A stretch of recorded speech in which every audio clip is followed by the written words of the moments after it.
Let me ask you this question, which is, why are you so interested in this biblical story as opposed to any other biblical story? Well, that is because, first of all, Jesus believed in the flood model, and it's the basis for the entire authenticity of the Bible.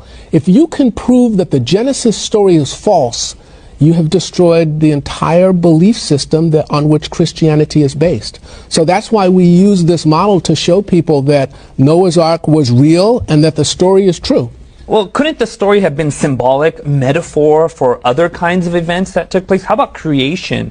Couldn't that have been symbolic or metaphorical in the language that's there? Well, it is possible, but when we look at the 4 postulates of creation and we compare them with the 4 postulates of evolution, only the postulates of creation have been observed. Evolution is based on 4 major ideas. None of them have ever been observed. Number 1, that life comes from non-life. We have not one single example of life coming from non-life.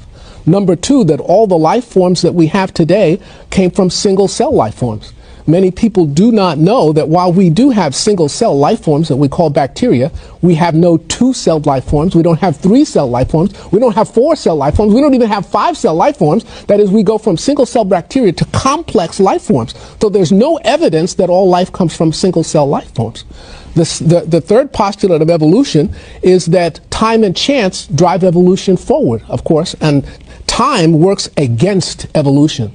The chance of one simple 100-unit protein coming together by accident this is a very big number. Time and chance make evolution absolutely impossible. The fourth postulate that evolution is based on is that what we see today, minor genetic variation in species, is evidence of macroevolution. So because cats are different colors, dogs are different sizes, that means that fish turned into cows. And of course, we know that that's not true because Mendel proved that all the genes that exist today, you can shuffle them around, but there are no new genes that were created.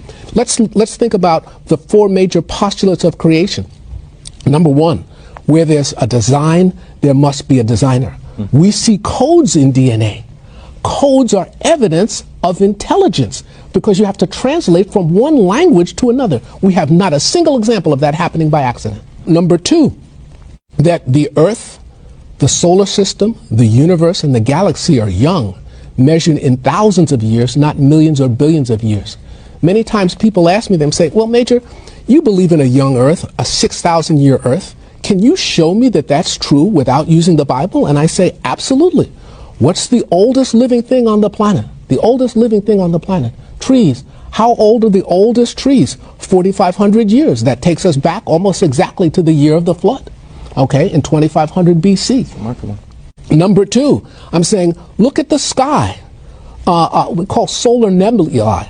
A solar nebula is what we see from a supernova when a star explodes. It leaves a gas cloud. Because of our radio telescopes that we have now today, we can look deep into space and we can actually count the number of solar nebulae that are there. And how many are there? A supernova takes place about once every 26 years.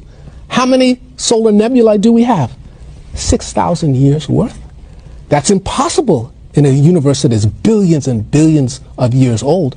And we have other evidences such as alpha decay that we do in our program that most people don't understand that also shows that the Earth is 6,000 years old. So that's the second postulate that proves that the biblical story of creation is true. Life that we see today are the basic kinds of animals and plant life that were originally created. So we can test that. You can breed dogs, you can breed cats, but you can't breed cats with dogs. So there are limits to how far we can go. And lastly, that is, Earth experienced a worldwide flood in approximately 2500 BC, 1656 years after the world was created. The world is filled with limestone. Limestone is sedimentary rock. It precipitates out of water. The entire Earth was filled with water. Every mountain chain in the world, including Everest, has sea life on top of that mountain. The mountains rose out of the water, so we know that there was a worldwide flood. Let me pose a question to you, and Mark and Elise, feel free to jump in this. And that is this. Most people who don't believe in God aren't card-carrying members of the Atheist Club. They haven't studied molecular biology. Yes. Why don't they believe in God? What is the struggle there? Neil, I'm going to tell you, that's a very good question. My answer to that is probably because most of them has not actually seen the evidence that supports the Bible. And that is my job, to actually show them. You're right. Most people are somewhere drifting, somewhere in the middle. This is a war for ideas. And it's my job to combat these forces of error, particularly in secular campuses and in universities, which is where I work and teach, and show that the evidence supports God's word. God is a God of science. That's fantastic. Pose this question to you guys. Say someone grows up going to a Christian church. Say they have been surrounded by, a church community and pastors who preach sermons. Are there wrong ideas of God that exist? Wrong ideas of the Bible that exist?